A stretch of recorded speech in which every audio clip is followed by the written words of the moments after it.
Yo, what's going on, guys? Welcome to the first episode of the Punch Out Podcast. Now, this is like the 10th time of me recording the first episode of this podcast, so bear with me a little bit, but this podcast is not going to change much from the Not Just Another Podcast banner. These types of videos will be almost exactly the same, except higher quality, hopefully. Hopefully you get higher analysis from me. The way this podcast is going to change is we are going to have bigger interviews, which one I'm working on at the moment. We are going to have more content, and we actually are going to be scheduled. I am not going to be as inconsistent. The schedule right now is Sunday, Tuesday, and then Thursday or Friday. We're still trying to figure out whether I want to do Thursday or Friday as that last episode. The Sunday episode will usually be combat sports related, since Friday, Saturday is usually when combat sports happen. It's quick analysis the day after. Then Tuesday will be mainly baseball talk.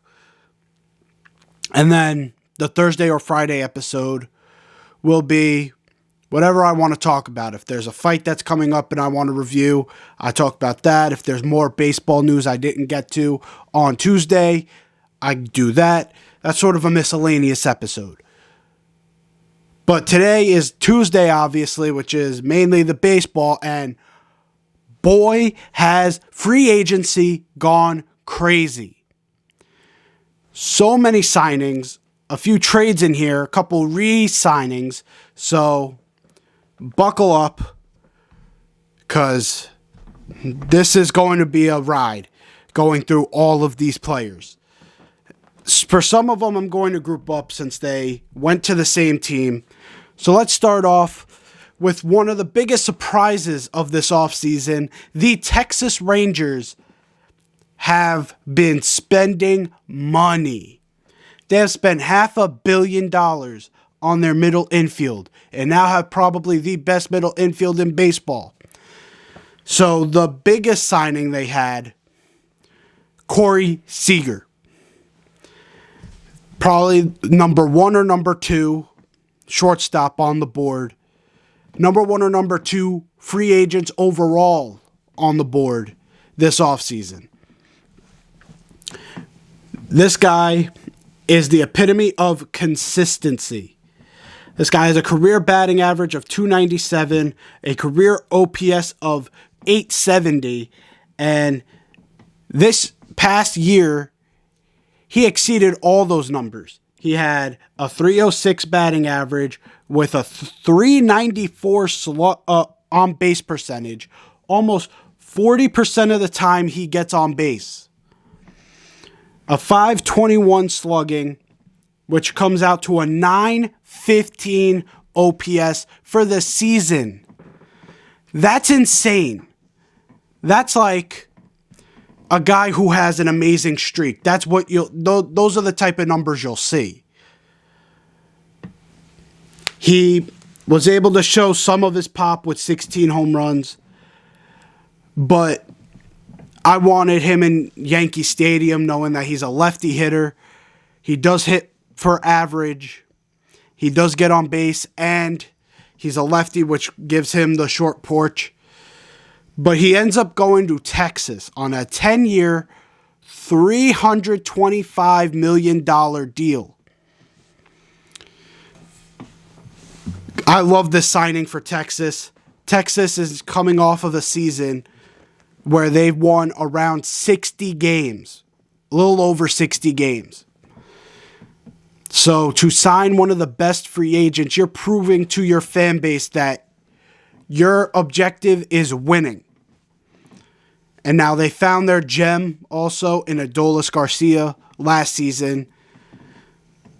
Hopefully right now they can work on their pitching staff, because they worked heavy on their lineup with the Seeger signing and, of course, signing Marcus Simeon for 7 years, $175 million.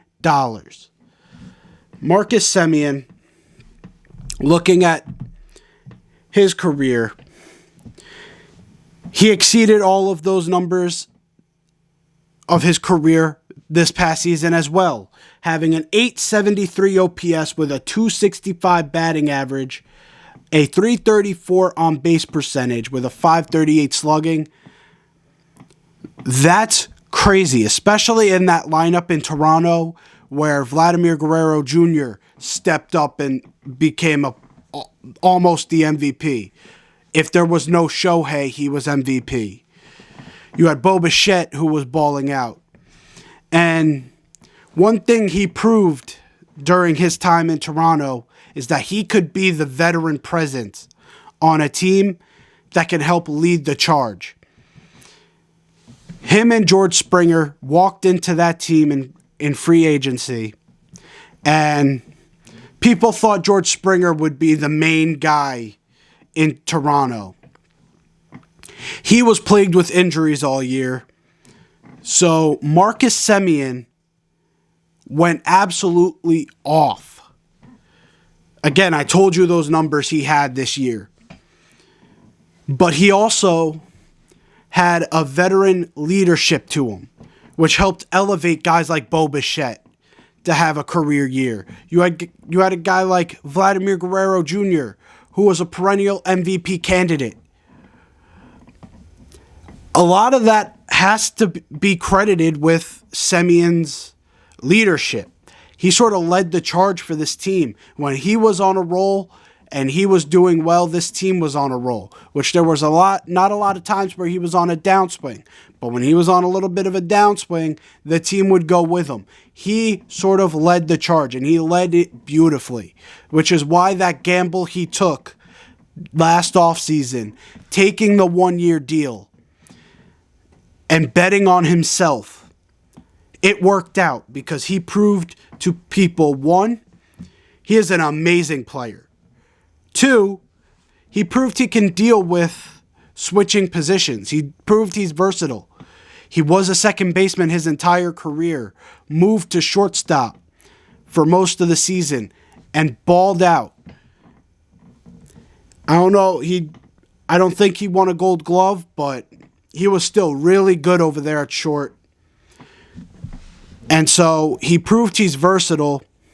He proved he's got the hitting. He proved he can hit. And he also proved he could be a veteran leader for young players, which is exactly what Texas needs, knowing that they were just in a rebuild. So they have a lot of young guys in that locker room. Veteran leadership like that goes a long way. So I love this offseason for Texas. Hopefully, later on this offseason, they can find a way to get some pitching, because that bullpen is looking suspect. The rotation is looking a little So if they could get a little bit of pitching down there in Texas, this team has a chance in that AL West. And now, since we're on the topic of AL West, I know you guys want me to talk about the Mets. I'll get to them in a few. But now that we're in the AL West, let's talk about, first off, the Angels, who I didn't write down here, signed Noah Syndergaard to a 2-year deal, I think. That was a deal that you looked at and you're like, finally they signed someone of significance for that starting rotation. Last offseason, you had Garrett Cole on the market, and who do they get? They get Jose Quintana, who had like a 5 ERA this season. You finally got a guy who, yes, somewhat injury prone, but when healthy, shown potential to be one of the top pitchers in baseball. And that's what this team needed. Hopefully he could stay healthy. But adding him to a rotation with Shohei, along with having a lineup with Shohei, Mike Trout, Anthony Rendon, the Angels finally look like they might be piecing things together. I don't think they're there yet, but they're finally getting to a point where I see an end game for them.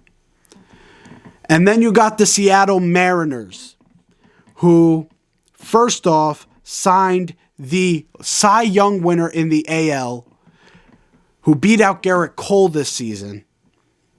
Another Toronto guy who just absolutely went off. Signs a 5-year, $115 million deal. He definitely fills a hole for that team. That team did not have great pitching. They thought Kikuchi would be the guy for them. He obviously isn't consistent enough to be that guy. They needed someone else, and they got an amazing guy to fill that role. He is their perennial ace, and I think he can fill that role very well. Now, they also traded for Adam Frazier. Now, I'm not going to go through who they traded for. I looked at the names. I didn't know who the hell they were. Just going to talk about what this means for Seattle. To get Adam Frazier from the Padres is absolutely big, because you got Mitch Haniger for the outfield. You got Kyle Lewis, who had a down year in 2021. You also got young guys in the minors looking to come up. Jared Kelenic might start the year. I don't know if he'll start the year, but he might be with the team early this year. Julio Rodriguez probably will be a DH for this team. This signing is so good because he could also add that sort of, he's a young guy, obviously, but he's been in the league for a little bit. To add someone, he's young, so it also adds a young gun to this lineup. But two, adds sort of a bridge for these young guys to get to the majors and get in the outfield. Kyle Lewis will probably be the first one to go, probably when Kelenic comes up. Kelenic will probably take Kyle Lewis's spot. But then they'd have to make a decision. Julio Rodriguez will probably take Mitch Haniger's sort of spot if he even plays the outfield. I have a feeling that Julio Rodriguez will be perfectly suited to play that DH role. You cannot keep that bat out of the lineup. They play in the AL. Why not? So you got Mitch Haniger, you got Adam Frazier, and you got Jared Kelenic. That's a great outfield for you. This team now is looking really good, adding a ace to their rotation, adding a great player to their outfield. This AL West division is looking like one of the better divisions in baseball on paper right now. With the Astros, looks like they might be losing Correa, but it's still a very good team having Altuve. They re-signed Verlander. They still have Bregman. Jordan's there. They got a squad. Yuli Gurriel. They still got a squad that can compete in that division. But now you got teams creeping up that ladder. Again, Oakland lost players. We'll see how they lost Starling Marte. We'll see how they fare in this division.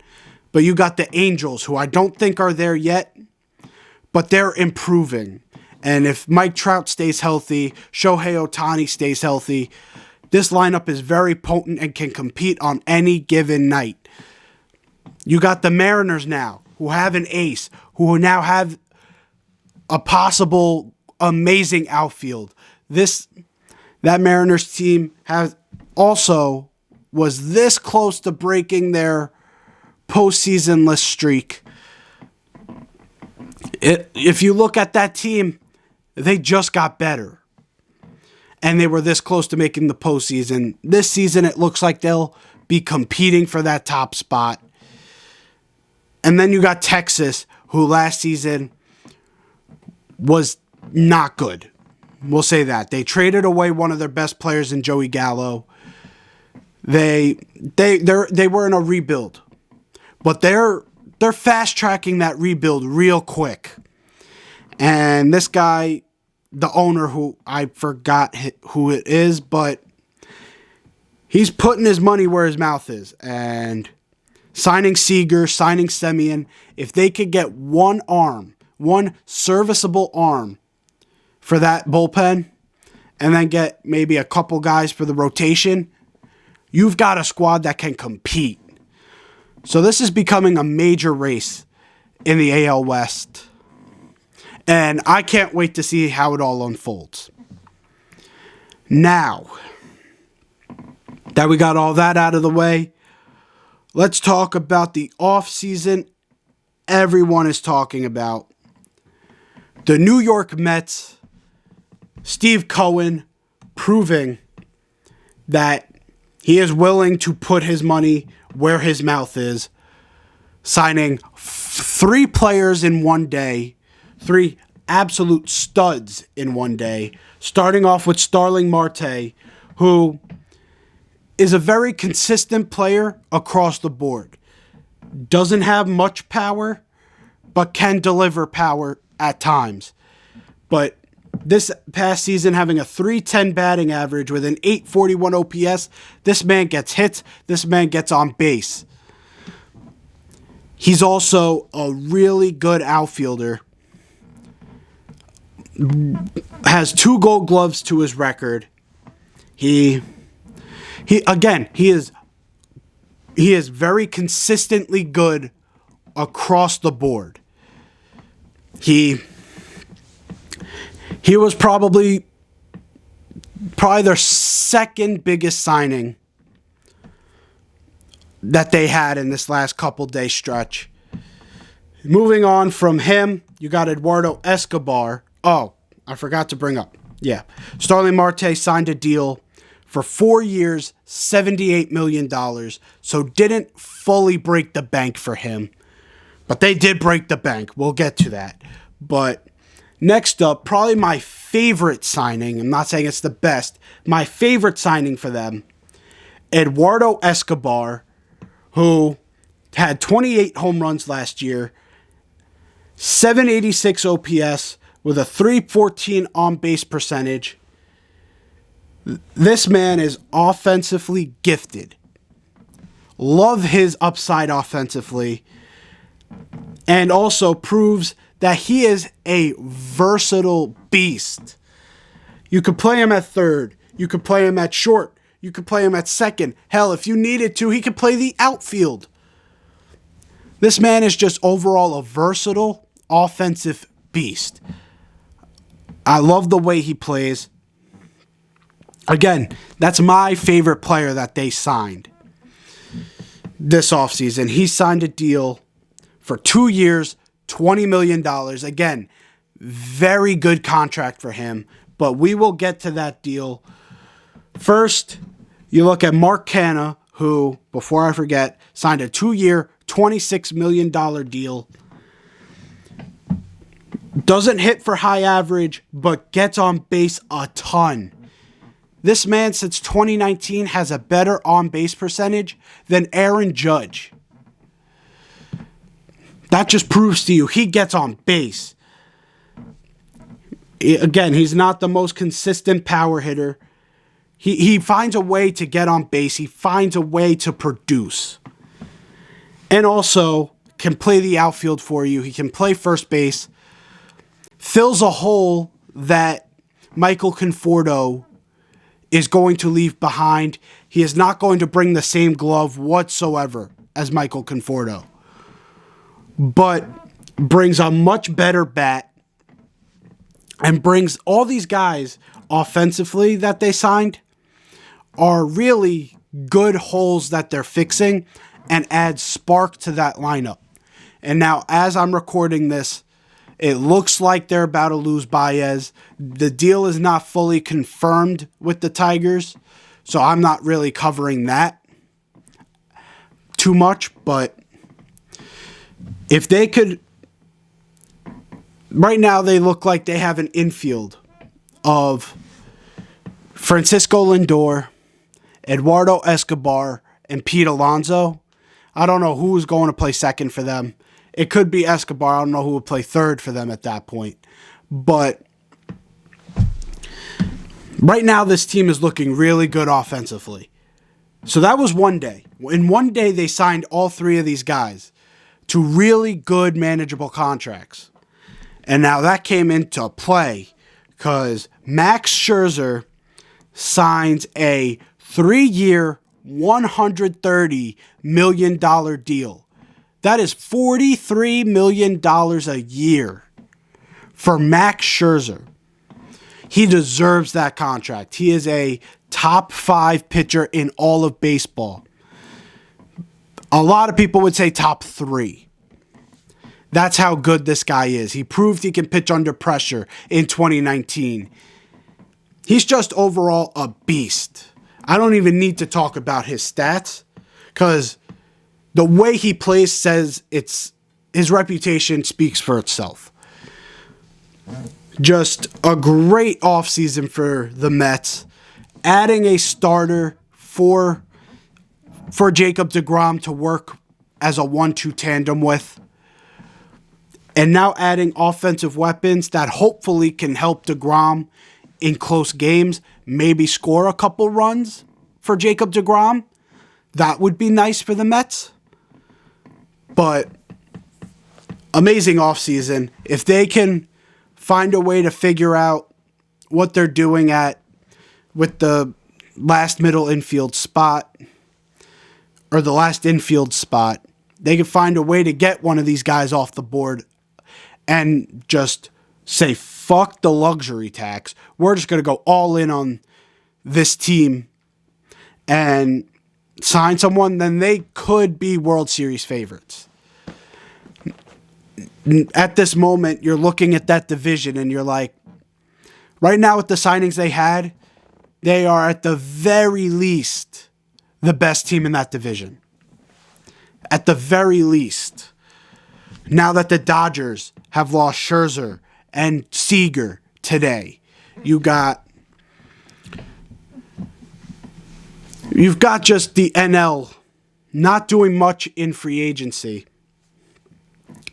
It really seems like they might be able to leap themselves up as one of the best teams in the NL, period.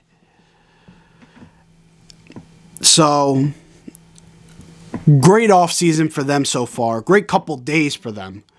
We'll see where they go from here. Now, getting into the extensions, we got Byron Buxton signing a 7-year, $100 million extension. Now, there is some risk with this contract. He's got a lot of injury issues. Early on in his career, he was supposed to be a Mike Trout type of player. And his offense never really caught up to how good his defense is. His defense has always been superb. He will be a platinum glove contender every season until he's like old and brittle and can't run anymore. This man could flat out play defense. One of the best to do it in the league. But the past couple seasons, his offense has finally started to catch up. And if you're looking at why they risked it for 7 years, $100 million, even though this past season, he looked like he was an MVP candidate through June. He was hitting the cover off the ball, and then all of a sudden goes down with an injury, which has plagued his career. His career has been plagued with injuries throughout, and he was out for a long time, and that sort of stunted the Twins at that point.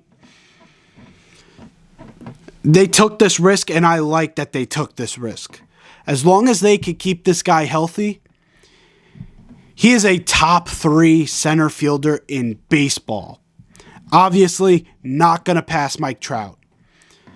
Mike Trout is everything Byron Buxton was hoping to be.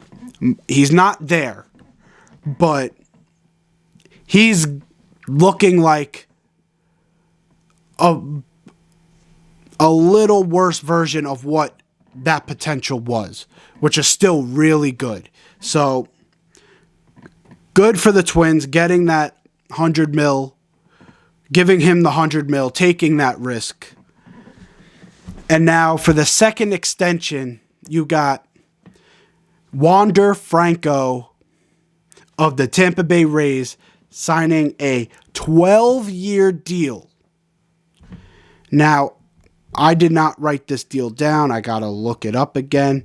But just going over the 12-year deal, it's around $250 million.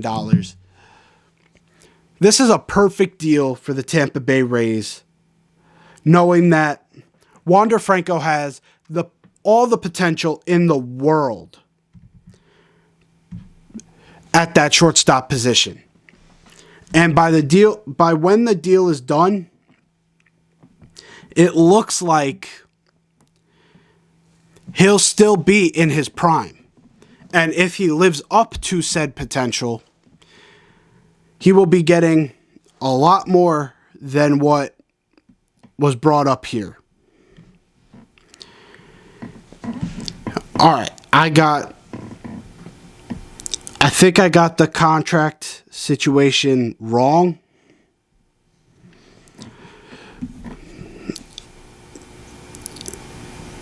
It's 11 years, $182 million. I thought he was... There's very conflicting reports. I can't... But just know it's around $200 million. $1